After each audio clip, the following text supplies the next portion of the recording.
Shingle sits before me now. Mike Stoddard from Westside Decorating Center is with us this morning. Good morning, Mike. Good morning, Art.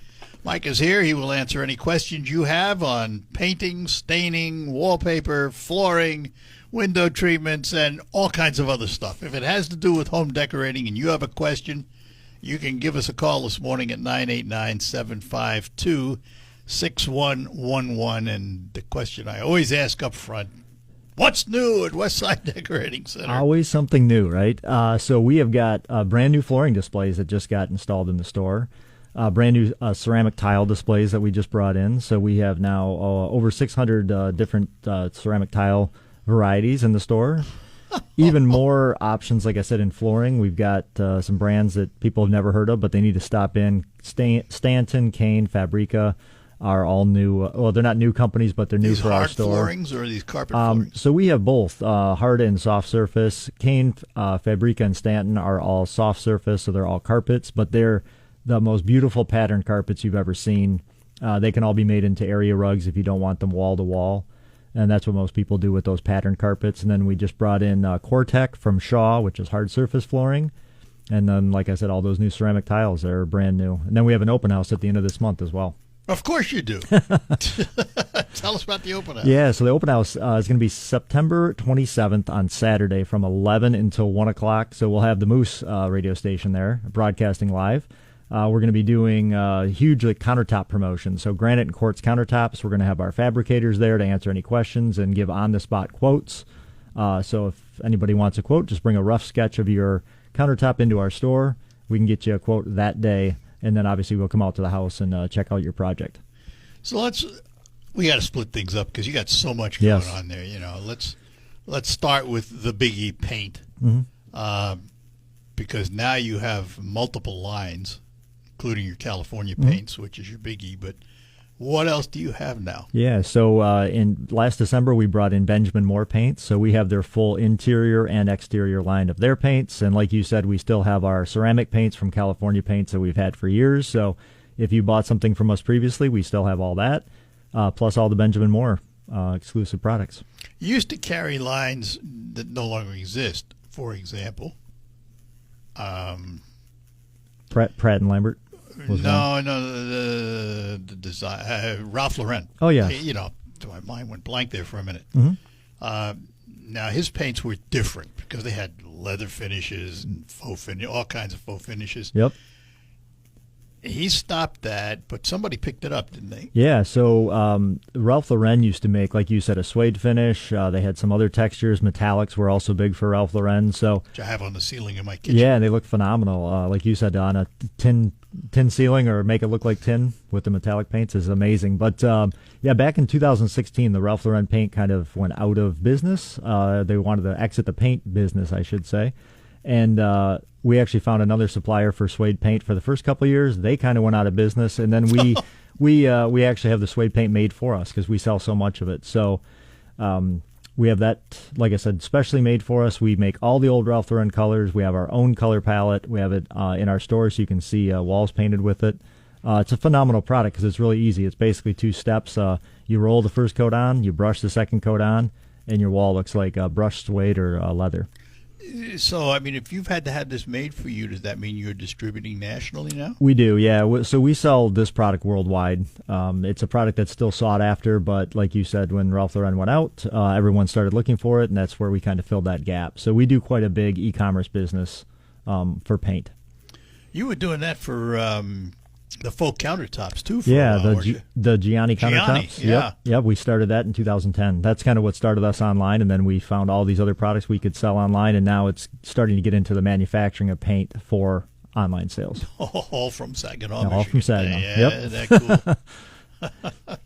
And, of course, you expanded the showroom to was more than double what you had. That's been very helpful. But it sounds to me like you're filling it up so much. Where are you going to put more? We are, yeah. When we talk about all these new displays, they're cool because getting the new displays has latest and greatest products. But of course, older displays sometimes are going out of style. So that's kind of what we're replacing. So out with the old and with the new. So let us start where we normally do. We talk about paint, and we talk about the quality of paint and the different tiers. And I've always asked the question, if I spend $20 a gallon, $40 a gallon, $60 a gallon, am I getting my money's worth if I move up the tier of cost per gallon? Definitely. The less expensive paints typically don't go as far either. So say that you did buy a $20 gallon of paint. That paint might only go 300 square feet a gallon. Your $40 a gallon paint's probably going to go around 400 square feet a gallon. So not only, is there a price difference, but quality too, because as you go up in price, you're usually getting better washability, better wear and tear, easier application. And then as you get into the $70, $80, $100 gallon of paint, those are going to be your specialty cabinet paints in urethane enamels that are made to withstand kitchen cabinet abuse, doors, trim, exterior, things like that. You also, for a while, I don't know if you still do or not, you had a British brand, didn't you? We still do, yeah. Still so do. That and is, this is, and I bring this up on purpose because this is not inexpensive. Right. This is like buying a Rolls Royce of paint. Correct, yeah. So that is Faro and Ball paint. So that's a very designer paint, like you said, made from England. They ship it over to Canada, then it comes to us, and we actually stock it in our store. So we're the only location in Michigan where you could walk in, look at all the colors on our color rack, and then walk out with the paint. Everywhere else that you might find a color rack, you have to order the paint. Takes a couple weeks. Okay, so I have to ask this question. What makes a gallon of paint worth $120 versus $40? Is the medium different? It is. So that paint being made in England as opposed to the United States, they're using completely different raw materials than us. So they're able to get colors that we can't get in our paints. All of the paints, including our store, we tout ourselves on how good we are at color matching. But the pigments that are used in Faro and Ball are made also by Faro and Ball. So those pigments, along with their resin and their paint, create colors you can't make or color match with any paint. You can't even kit. match them. No. They'll come close, but you can't get the depth of color from Faro and Ball. So if you ask anyone that's used Faro and Ball, they love their walls, they love their colors, and that's why they're buying that paint. And like you said, pricing, probably some of it is in the medium of the paint, but also in the transportation from England to here. Yeah, part of that. Yeah. That's for sure. Just out of curiosity, have you seen an impact on tariffs? Not really. More in, say, flooring than in paint. Most of our paints are made here. Faro and Ball has held their pricing pretty standard over the last year or two. Well, they're high enough. Yeah. They've worked it in. So the other question I would have about Faro and Ball, if I spent that, whatever it is, I'm going to pick a number, $120 a gallon, let's say, and I painted my walls with that, do I have some assurance that paint's going to last on that wall? Mm-hmm. That I don't have to come back 3 years later and redo it? Yeah, so they have they don't have different quality levels of the Faro and Ball, but they have different sheen levels, just like all other paint. So getting the right sheen level would be important with Faro and Ball because they have like a dead flat that is very, very washable. So if it was a bedroom or a living room or something like that, I would do the dead flat. Then they have their different sheens that are more like eggshells, semi-gloss satins for doors and trim if you're doing projects like that. But that seems in other paints, if I'm going to paint my living room wall, for example, I'd want eggshell. Yes, usually eggshell, matte finish. That's been the standard, hasn't it? It has been for so many years. We're seeing more people go to matte finish now, which is almost a flat. So it's kind of just beneath an eggshell, but not quite a flat finish. All right, we're talking to Mike Stoddard from Westside Decorating. If you have any questions about paint, I hate to say wallpaper, we'll talk about that. Flooring, painting outside, because we're getting to the point where we got to start thinking about the termination of that. All ahead here on WSGW. Give us a call at 752-6111. Maybe you want to refinish a cabinet or furniture. He can talk about that too. Gotta go.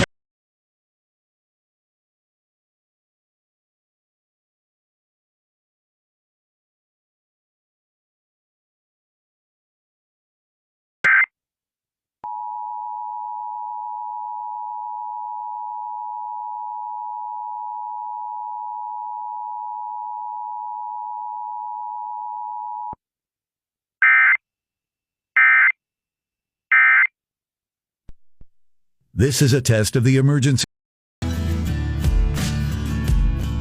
Hi, we're back with you in studio is Mike Stoddard from Westside Decorating Center answering your questions about home decorating. And we have Mark. And Mark is in Saginaw. Mark, you're on with Mike Stoddard. Good morning. Thank you. I'm calling in today because I get questioned often. I've been in painting business for a long time. And my father actually worked with Mike and Gary at Westside. And the question I get often is, how long is the paint shelf life good for if it's been unopened? Oh, that's an interesting question. Good question. So manufacturers are going to tell you about 4 years or so, and usually there's a batch number on the can somewhere that we can tell you how old that can is by the batch number. But that being said, we all have cans of paint in our house that we've opened up after 10 years, and you're like, man, is that good? A couple signs of it being bad. If it looks like cottage cheese, it's obviously frozen. If it's really lumpy or chunky, it can't be used. But I've had people bring me paint in that is 15 years old. We've shaken it up, looked at it. You might have to strain it if there's a few chunks in it, but if it smells good and still smells like paint, it's usually still good. But manufacturers are going to tell you 4 or 5 years. All right, probably because they want you to buy more. Yeah, they want you to buy more paint, obviously. Of course, a painting contractor, that's all they do is buy more paint. Yep. All right, Mark. Thank you so Thanks, much. Well, thanks for calling. Bye-bye. That is an interesting question, though, because we all I have a shelf down in the basement. Over the years, had different rooms painted and always got the paint from Westside. But I hate to paint, so I had somebody else do it. Mm-hmm. And downstairs on the shelf, I have the various colors of the house paint we have, and I know some of it is 6, 7 years old. Mm-hmm. The problem is some of it, it's all been opened at one time or another, So I probably should open it and look at it. You can, yeah. I mean, we usually tell people, obviously don't store it in your garage unless it's heated because it's going to freeze. Our basement, yeah. But if you've kept it inside, another hint is if you have like a metal paint can. Some are metal, some are plastic now. But if you have metal paint cans, don't put them on concrete floors that aren't coated because they're going to just suck up moisture. They're going to rust, and you're going to pick up your can, and the bottom one's going to fall out. Or they develop little holes, and then air gets in, and then you open it up, and it's harder than a rock in there. So, let me ask the other side of that coin. Not paint that I want to save, paint that I want to get rid of. Mm-hmm. Is there not a product that you can add to paint to solidify it so you can literally throw that in your garbage? Sure. So, well, obviously, like you said, you can't really throw, full cans of paint into the trash, but Waste Management will pick up hardened paint. So we do have like a paint additive or paint hardener that goes into paint. It's kind of a chemical reaction. You just put some in, stir it up, and within about 5 minutes, I was going to say, how long does it take to pretty harden? solid. Yeah, really, that fast? Yeah, and that works for latex paints, for solvent base or lacquers or things like that. We usually recommend the hazardous paint pickups that they have about 4 times a year. Right. That's the easiest way to get rid of that. Those hardeners don't work on those type of products. And ceramics, no different? Ceramics will work because those are water-based. So, yep, they'll harden right up. So it's all predicated on water-based. Correct. Right? Yeah, if it's water, that chemical will absorb and harden the paint.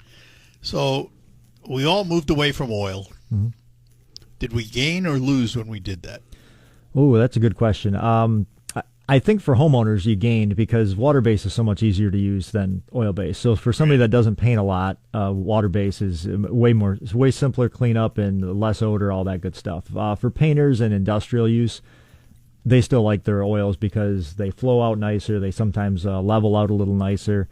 But there's been so many advances in water-based technology that you usually have a crossover that's just as good in a water-based paint as what we used to have in oil. So correct me if I'm wrong, but if I hire a painting contractor to come into my house and paint my living room, he's probably going to use a water-based product. Mm-hmm.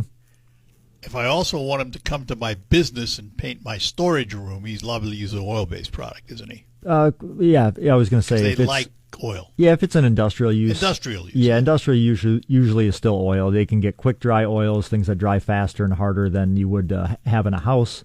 Obviously, the downside is the smell, the cleanup, and the chemicals that are involved with those type of products. So what about painting woodwork? Mm-hmm. Because it used to be, if I remember right, it's one thing to have your, at the time, latex paints or ceramic paints for your walls. Mm-hmm.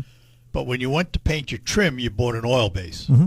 Is it still true today? So, like we were just saying, obviously more water-based on the market. Oils are pretty much gone. Michigan enacted a VOC law, which is a volatile organic chemical law, a couple years ago. So it kind of mandates what we can have as far as oil-based paints. But you're right. If you're doing trim, doors, cabinets, there are still products that are, pretty much specific to those. They're usually a water-based satin finish. That's just a little bit more durable than a wall paint. Because if you put wall paint on a door, you're going to notice scratch marks and scuffs, unlike if you use a door and trim paint.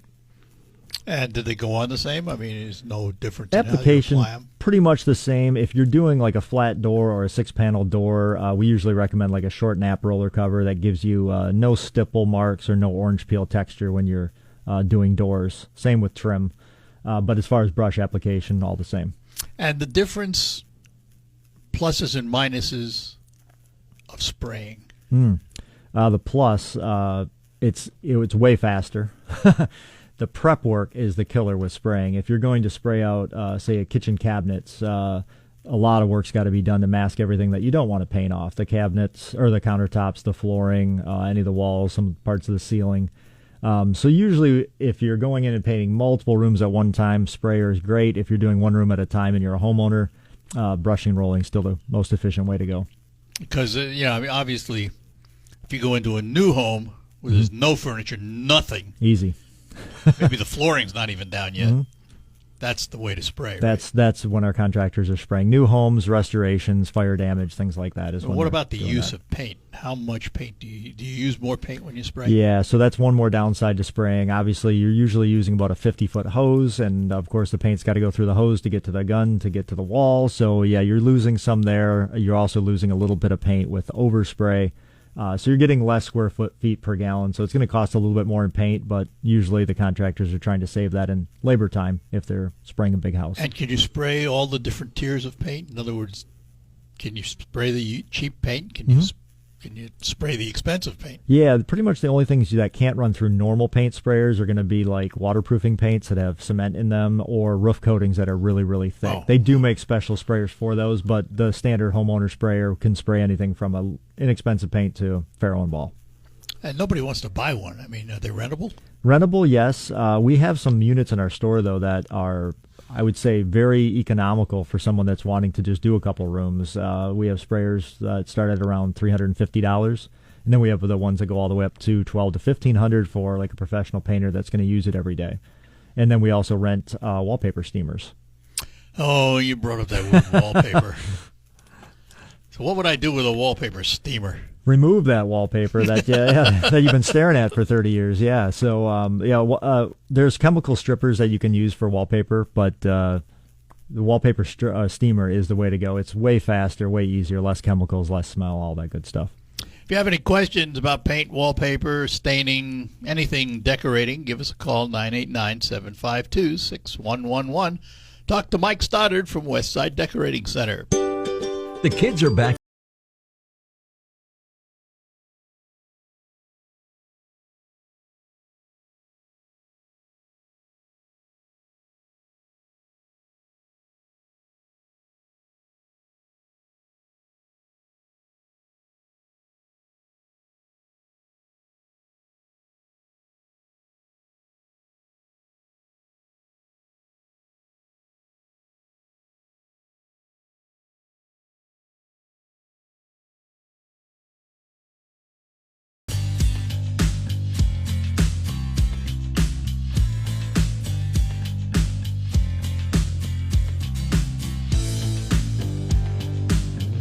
Back with you here on WSGW. We're talking to Mike Stoddard from Westside Decorating Center.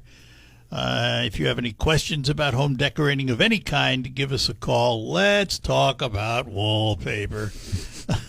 You can hear my enthusiasm. I never ever tried to install it. I tried to take it down once, but that's it. What's new in the wallpaper world? Because, every time we talk, the word is, it's making a comeback. Is it? Locally, it feels like it is. We feel like we have a lot more people coming in looking at our book selection. We have a tremendous wallpaper book selection. Most stores. That's one of the problems, is there's too many books. Yeah. Well, the nice thing, we have designers that know the books because they've looked through them. So if you're looking for something specific, we can usually find that for you. So we also have peel and stick wallpaper. That's something brand new. Literally? I mean, you just peel off the back and stick it up? No water, no brushing, no anything? No water, but there is a product that we have in the store that you spray on the wall first, so it helps that paper move around. So it's not a peel and stick where like it goes on the wall and sticks. Yeah, I was going to say, putting a decal on. Yeah, you'll have some movement, so you can move it around, get the pattern to match up. So we have that in stock now. So we have, I think, about 20 different patterns in stock. Wow. Yeah. And they come the same way, same size rolls and everything? Pretty much. They're usually most wallpaper that we're ordering out of the books are going to be double rolls. What does double roll mean? Double width or double? Just double length, basically. Double length, yes. yeah. So the peel and sticks are usually single rolls, but there are some double rolls in there too, and they're priced pretty competitively. So because you're not paying shipping to get that to come into the stores or to get it shipped to your house, so pretty competitive. And you're not paying for anything. Well, you're paying for that spray to put on the wall, I but guess. So not paying for installation unless you want someone to do it. We have installers that will do it as well too, because some people like those. Somebody. Yes, not my bag. exactly. I always tell people if you don't want to do it, we have paint contractors we recommend, window treatment, all that. It used to be one of the great design styles was a chair rail. You know, you had a rail across the wall, and either below it you put wallpaper and you paint it above, or you put wallpaper and you paint it below. Is that still happening? Sometimes. I mean, most people are painting over that. They have paneling, like you said, maybe halfway up the wall and then paint the rest. And most people are getting rid of that. They're just kind of making everything one look, you know, painting the paneling and the wall the same color. But we still have people that are doing half walls with wallpaper. So, And then the other thing was, but what did they call them? Where you had a whole scene. mural? Murals. Yes. Yeah. So there are still mural books. Maybe not as popular as they once were, but they're still around, and we can still order them for you. And then that's all. And that's the one thing about wallpaper. Everything is ordered except for these peel and sticks. Exactly. Yeah. You can't possibly stock them all. Yeah, there's so many patterns, and sometimes there's one pattern, but there may be 6 different colors you can get that in. So, yeah, to stock it all would be impossible, but the shipping is pretty quick. So if somebody needs something, it's usually about a week or so to come in. So let's talk about another thing of which there is much. Carpet. Mm-hmm. Has it changed much? I wouldn't say...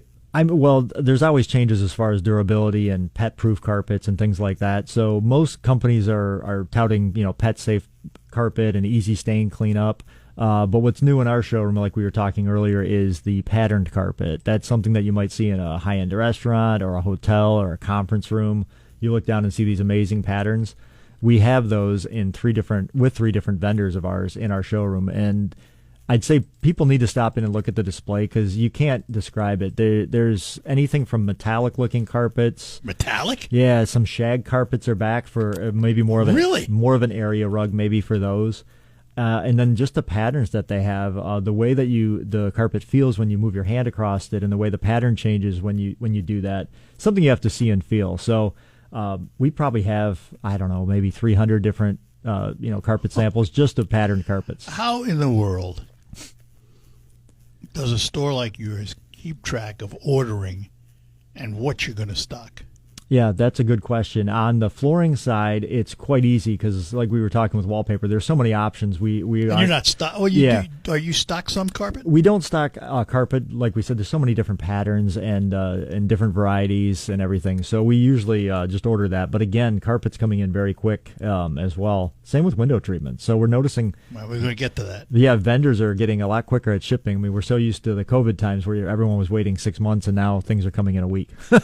Just out of curiosity, I don't know if you know the answer or not. Let's say window treatments. How much of it's made in the States? Some vendors make a lot of their stuff in the States, and then a lot of the vendors have moved production to either China or Mexico just for cost savings. And of course, now with tariffs, some of that maybe moving back, or we find that the less expensive price is with a different vendor.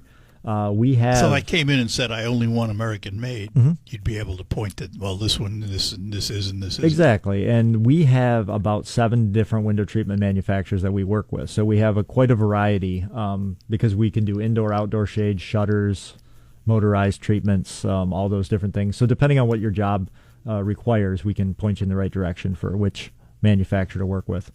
Mike Stoddard's our guest. He owns Westside Decorating Center. If you have any questions about paint, wallpaper, staining, window treatments, flooring, you name it, he can talk about it. Give us a call.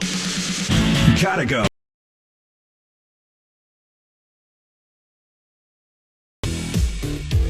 Back with you. In studio with me, Mike Stoddard, owner of Westside Decorating Center, 5789 State Street in Saginaw. And I know that, when you expanded the showroom and you more than doubled the size of it, you put in a lot of things that weren't in there before. What are some of the more unusual decorating things you have? Let's talk, for example, about bedding and headboards and We can do that, yes. Yeah. I went in there one day. I went, what the Yeah, heck? so we have a whole wall full of fabric. So I mean, that fabric can be made into bedspreads, pillows, like you said, a headboard, pretty much anything. So we do that. Drapery as well would be something that Which could is a be made lost into. art. I mean, is drapery coming back? I mean, the drapes at one time were mandatory. Everybody had Yeah. drapes.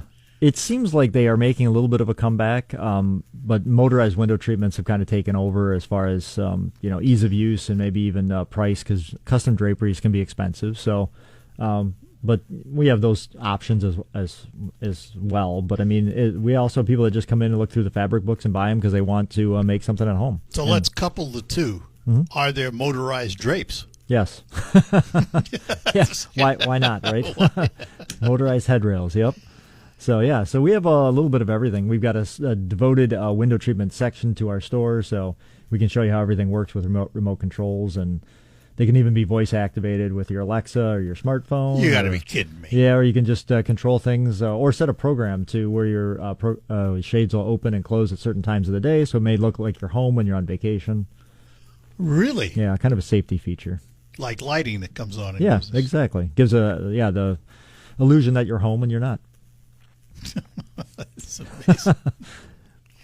Countertops. Let's talk about those. Yeah, so that's big for us. So as soon as you walk in our showroom, you see slabs of granite, and we have quartz displays as well. We've got tables that will show you all the different edge options that you can get on your countertop. So we do granite, we do quartz, we do porcelain. That can be done in showers, floors. The porcelain can. So when you go in and you want a countertop, that's a project.